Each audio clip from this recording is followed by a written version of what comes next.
Hello YouTube and welcome to part 1i of my Blender to Unity Tower Defense game tutorial. In this part we're actually be taking a step back to doing some more modelling. Now I appreciate that I kind of closed off the modelling section, but what I realised from some practice with Unity that I was having while I was on holiday, yes, I actually went away on holiday and played with Unity. That's the kind of guy I am. I went away and I played with Unity, and I realised that one of the things that their, well, albeit excellent terrain tool it doesn't have is the ability to create these caverns. What I really wanted was an in and an out for the aliens and the monsters and what have you to come in, walk along the path from left to right, and then exit where, you know, if they get to a certain point, then they would, I guess, disappear and reduce some health. You can't do that with height maps. I can go into the reasons why. Basically, it's because a height map is what it says it is. At each point, it has a certain height. It doesn't have this kind of sort of 3D concept of being able to wrap itself inside itself. So the height maps can't do it. It can do a lot of stuff. If you just create a general terrain, it's perfect, but I wanted to do something like this. This is in Substance Painter, which some of you will be familiar with. If you're following the series from the start, you may not recognize this Substance Painter. I've created a very basic looking play area, as I'm calling it. This is the path and in and out.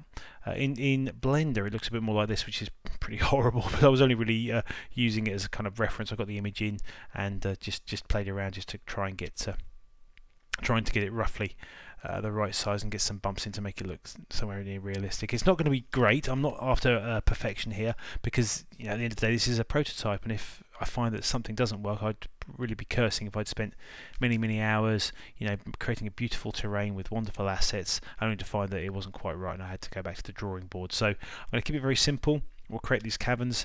We will create a very simple looking terrain, and then we'll move on to texturing it. So let's get started.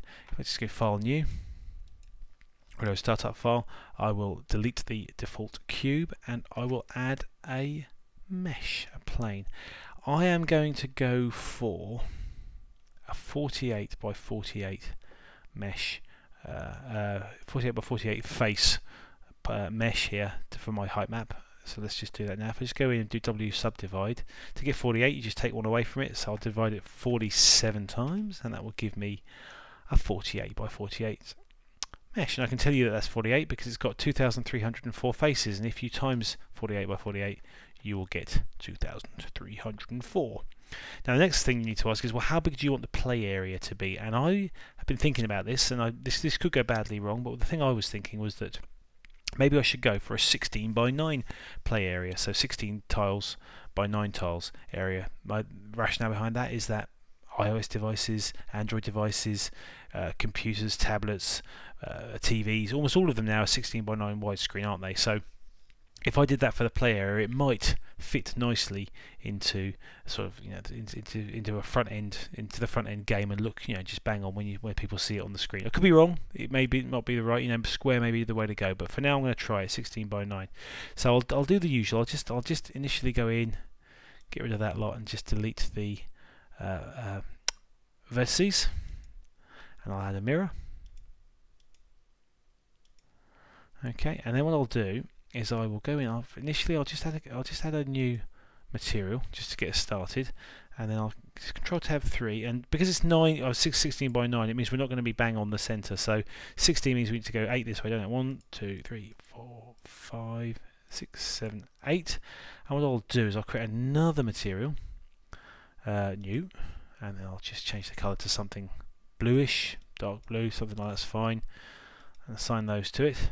And then because it's 9, I need to go 4 up, 4 above it and 4 below it. So let's do that. B there and B there. Let's just double check. 1, 2, 3, 4, 5, 6, 7, 8, 9. There we go. And click Assign. The reason I'm doing that is purely for reference purposes. I'm going to creating all this height detail, and I don't really want this play area, as I'm calling it, to be anything more than just slightly bumpy.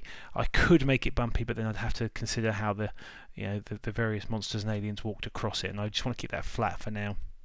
It is a prototype. We don't need to go into too much detail, you know, in terms of keeping it above the ground. But one thing I will do is actually I'll move the whole mesh.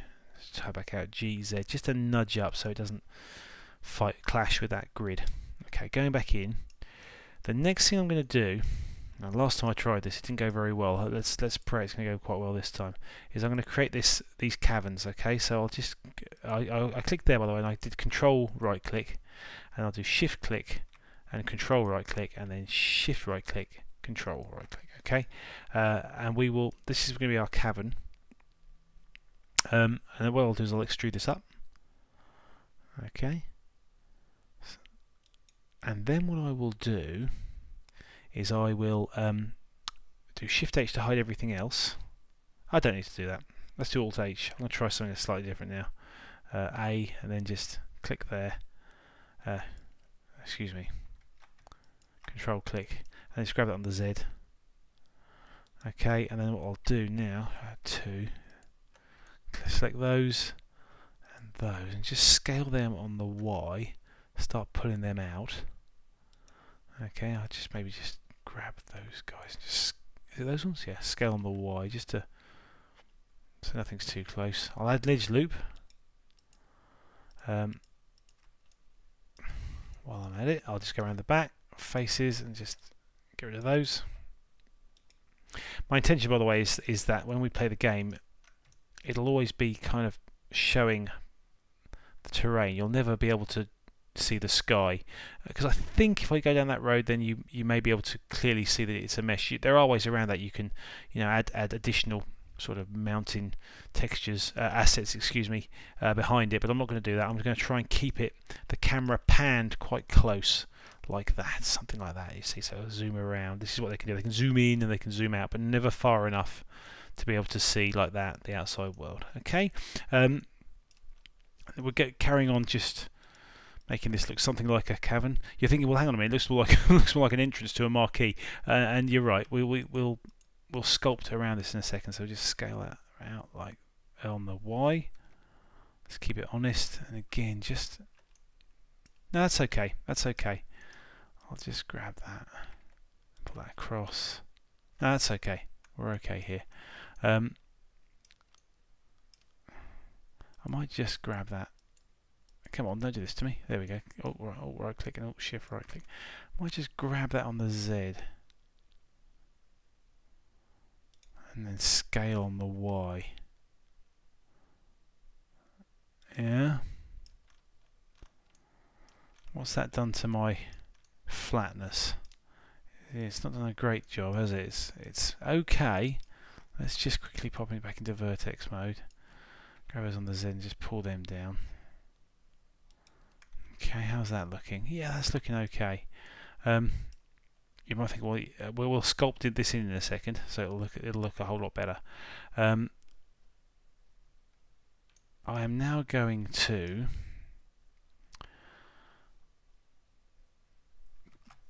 click into face mode. Excuse me if I'm pausing. I had to go at this a minute ago, and I had to start all over again because it went so badly wrong. So I go into edge select mode, and then I'll ES. And the problem is with this bottom edge here. Okay, if I just grab it on the Z, it's tempting just to remove it. X edges. No, excuse me. So 1. Get rid of you, and then just X vertices, and then join these guys up. Maybe like that, and then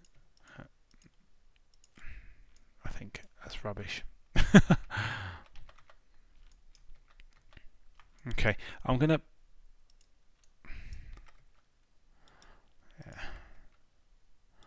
keep you guys for now at least. What I'm going to do is I'm going to pull you on the Y. Okay, I'm going to grab you two on the Z and just pull you down so you're flat. Okay. Actually, what I could do is I could do this. So click that one, click that, and just do Alt M at last, and do the same here. Right click right, and then do Shift R. How's that? Yeah, I think that's going to work. I think something's gone wrong over here. G on the Y. Let's pull that across there. There, okay. That's close enough for now, guys. I'm not going to extrude it just yet. I'll explain why in a minute. Let's make sure that's relatively flat. It is. Okay, let's go into sculpt mode. So we tab back out into object mode and then click over here in sculpt mode. Make sure that the sculpt brush is selected, sculpt draw, and then just I'm going to press F and then make it quite large, and then let's apply the mirror modifier. This is the other thing that caught me out last time. Let's just apply that. Okay, modifiers. Let's go into this, into object mode, back into sculpt mode. Excuse me. So let's now start sculpting. You'll see that symmetry is turned on. I think that's going to be okay for now. Let's just get some basic foundations laid down. What I'm going to try and do is just ping that down and just start trying to level this out. Okay, you can see what I'm doing here. I'm just pulling this up to make it look a little bit more. This is going to be a problem here, I can tell already. But let's just start trying to bring this up so it doesn't, so it kind of sits in with the terrain. Yeah. But anytime something's looking a bit terrible, shift click smooths it back out, and control click goes back down. Okay, so this is the way to kind of build this up. We'll individualize it in a minute. We'll switch symmetry off, but this gives us a good start to just to lay down the basic. I like to keep it in face mode here. I'll move it to smooth in a minute once I'm happy that it looks okay. The good thing about face mode is you can see any anomalies, because it's very easy to suddenly end up with a really weird looking section in sculpt mode. At least it is for me. I imagine if you know what you're doing, it's probably absolutely fine, but for me at least. And you can see what I've done here. Can you see that the blue has actually started to go up? Not too much of a problem on the corners. You just need to be careful. We'll fix that in a second. I'll show you how. This all looks okay. We're still doing okay. We're sort of creating a lumpy looking terrain, aren't we? Okay, we'll just going to spin this around, just double check this. Just smooth this off. There we go. Okay, let's make this a bit bigger. Put a few more, be a bit more bold. Don't be too bold actually, I'm not happy with that. Because it can be a bit, we might have some camera issues in terms of getting it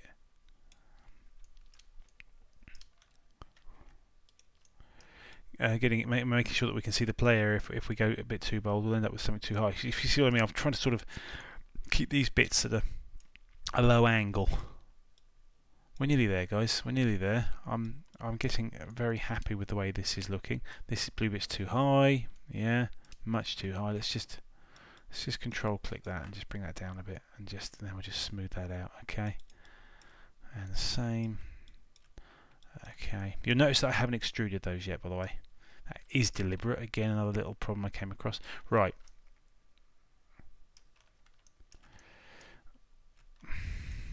Is that an extrovert there? Extrovert. Is that a flamboyant polygon? An extrovert? No? Is that a joke? Oh dear. Okay, nearly there. There you go. And let's turn it off that now and just start making it a little bit more individual to the certain areas. Okay. I'm going to spend so much little time now fixing this now, because otherwise we're going to be here all night. Okay, let's just go around with a general smooth brush, just tidying it up a little bit there, for instance. Okay, let's tab into edit mode and just see where that thing's gone wrong. It's over here, isn't it? Okay, good. Right, what we can do, I'll just pull these fellas in. Okay, like that. And what I can do, if I just pop back into over here, I actually tab back into edit mode and then click, let's just unselect everything, click select there. That'll select these guys. And we can, oh, look at that. And if we just scale on the Z and just start pulling them down, it's about 0.1. Have a very good long hard look at this one. Go to Z. Let's just select again. Let's go on to the side view. What are you doing to me here? Okay. We're in perspective mode, that's why. Oh, that's looking quite flat, isn't it? Okay, good. Let's go back out. Yeah, this is quite satisfying. I'm just going to smooth that down a bit. And let's now go back in, select everything, shading UVs, faces, smooth. Yes, I'm I'm not happy with the way that cavern's gone. What's happened there?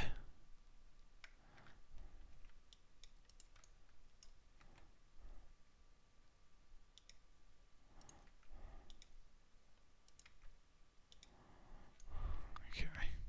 What's happened over there? Not really, no. It has a bit. Okay. Okay, we comfortable? Pretty comfortable. It looks okay. Still, you think, well, let's just see if we can. Sorry, guys, you get the idea. Just keep smoothing. Just keep smoothing until it looks okay. Yeah. Just add and smooth, add and smooth. That's what I do. Okay. There we go. Just smooth that out there. Okay. Yeah, I'm going with that, guys. That's I'll just smooth that bit out there. So I just keep seeing bits. I might play with this after I finish with it, but for now I'm happy that we can start unwrapping this. Let's do that by very quickly creating. Let's go into Edge for select mode. By start selecting these, it's this door cavern here that's going to be the problem. Okay, so let's just do that, and on this side, Control E, mark seam. Let's spin around here, and we'll do extrude X. Pull it back. You don't have to go back too far. Just scale her in. Okay, do the same over here. E, X, pull it in. Scale it down. Okay. The idea, of course, is that you don't need those back faces because you'll never see those back faces. And if I go back here, I can just pick a vert near the top and do it on the other side. Control E, mark seam. Right, let's see how this unwraps. If I just tab out into sculpt mode and change it back to object mode, to Control A, rotation and scale. Bring up another window, UV image editor, and then just, I did do Control A, didn't I? Rotation and scale, do it again. You know me, I love to do that. Okay, and then tab in, you unwrap, N over here and click on stretch, and let's have a look, see how we're going. F. That's very good. A few problems here, can you see? It's nasty looking there, so if I just grab that, yeah, hang on then, so let's just spin back out, see if we can find out where that is. Is that this one?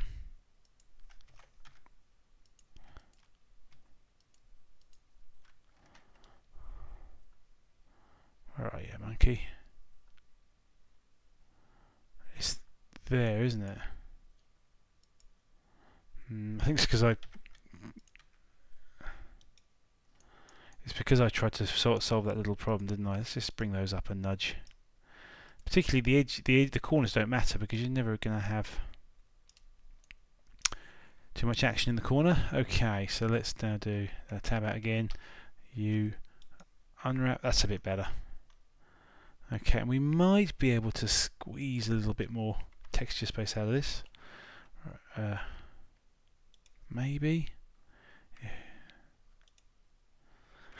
I'm not sure.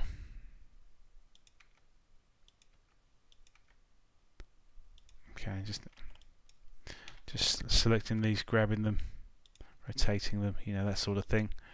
Do you think there's any more room there? Actually, maybe there is.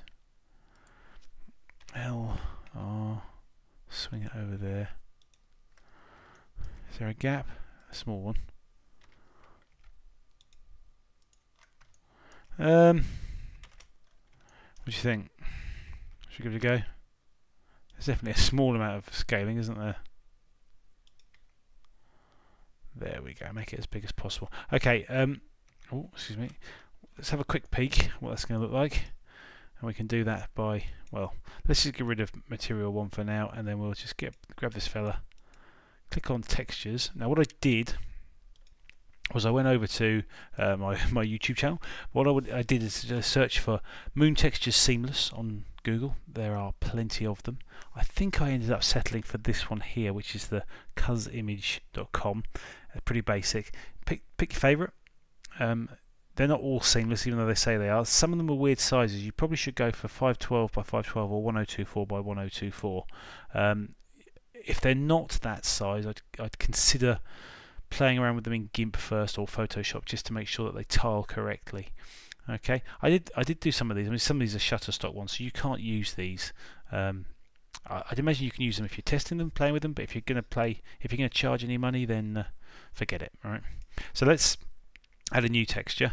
Okay, and we'll open a file here. I'm pretty sure if I go to my Blender folder, it's Moonfloor 2 JackX. Okay, and there we go. There it is. And if I now, I don't think I need to do any more. I'll do that in a second. If I go to textured and then just bring up the properties panel, pressing N, click on GLSL, you can see it. One of the things is it comes in very shiny, so let's just quickly go to the material and change the specular right down. Okay, that's a bit better. That's very big, 1024. So what I did, I think, was I went to the textures, back to the textures, and if you go down to size and just change that to 4x4 or something, you can see it's this is actually showing you how it how seamless it is as well, because you can see that you can't see the seam, can you? So that is a basic terrain with some cabins either side. Now when we come to texture this, we'll in Substance Painter, I know we've textured it here, but we're not going to use this. I'm really just using this to kind of show you how it's going to look. When we do this in Substance Painter, we'll add the path and we'll kind of mock out some detail just to show where the play area is, so it's clear. I did and ah about really going to town and showing you loads and loads of assets and making a really sweet looking moon texture, but I thought, oh my god, imagine that it all goes wrong. Oh look, it's like a key there, like a secret key. One thing you can do as well is if you just click on normal under the texture, it looks crazy at the minute, but so if you just change that to something like 0, very low, like 0.05, it just has a bit of image depth to it. Okay, let's just press it in. In fact, let's get rid of you. There it is. Okay, so I'm happy with that. I'm happy with the way that looks. I'm actually, yeah, I'm pretty happy, because that mound there could be a problem, but I'll try and, like I say, keep the camera at a high angle. So let's save this out to next. Let's make sure that we've saved it. Let's just save it to terrain 04.blend, and then what we'll do is we'll file export this FBX, and we'll quickly go to Documents, Tower Defense, Models. Okay, and we'll add a new one, Terrain, and click on it, and we'll call it. We could call it Terrain 04. Should we call it Terrain 04? Let's call it Terrain 04, just so that we know which one it is that we've used. Okay, Terrain 04 and export FBX. And that's it, guys. That's actually it. We've created a rather funky looking terrain for our tower defense game. I hope that made some sense. Again, I whistled through using the Sculpt tool, and I'm sort of assuming a whole heap of understanding about how Blender works, but I think you can follow that along. If you've got any questions, please be sure to put them in the comments below. I will do my utmost to answer them as quickly as I can. I'm really appreciating all the feedback I'm seeing. Thank you so much. And I think rather than do the laser turret, which I was going to do next in Substance Painter, I think I'll probably work on texturing this and then do the laser gun. Excuse me, guys, I'm sorry, I'm suffering from jet lag. I've been on holiday and I'm really struggling to get this tutorial out, but I really wanted to because I know how much you guys are appreciating it. So thanks ever so much. I'll catch you very, very soon. Thanks for watching. Bye bye.